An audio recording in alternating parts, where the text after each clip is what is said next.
খোকা, মা তুমি কেন এসছো এখানে? তুই কেমন আছিস তাই দেখতে এলাম।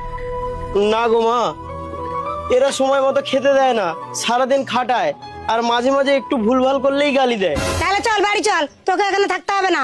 না মা, এই ঘর ছেড়ে আমি যাব না। এই ঘরে মালিকের একটা সুন্দরী মেয়ে আছে। আরে মালিকের মেয়ে আছে তো তোর কি? আরে আমার কি মনে, মালিক তার মেয়েকে প্রায় বলে, এবার যদি তুই এই জিনিসে ফেল করিস তাহলে বাড়ির চাকরের সঙ্গে তোর বিয়ে দিয়ে দেবো।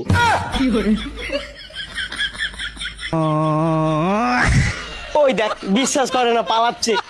কিরে রাজু, তোর মা আসছিল নাকি রে? হ্যাঁ হ্যাঁ হ্যাঁ মালিক, আমার মা এসেছিল। তা আপনি একদম কোনো চিন্তা করবেন না, আমি দিনরাত ভগবানকে ডাকছি যাতে আপনার মেয়েটা এই যে ফেল করে। কি তুই আমার খাস আর আমাদের ক্ষতি চাস? কি করব মালিক, আপনার মেয়ে যা সুন্দরী, লোভ সামলাইতে পারি না। মানে ওই যে আপনি তো প্রায় বলেন আপনার মেয়ে যদি এবার এই যে ফেল করে তাহলে বাড়ির চাকরের সঙ্গে বিয়ে দিয়ে দেবেন, তাহলে আমি কে?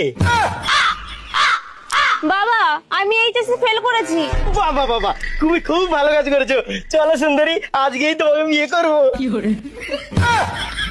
এই শালা, আমার মেয়েকে নিয়ে কোথায় যাচ্ছি? দাঁড়া। আরে শ্বশুরমশাই, অত চিন্তা করছেন কেন?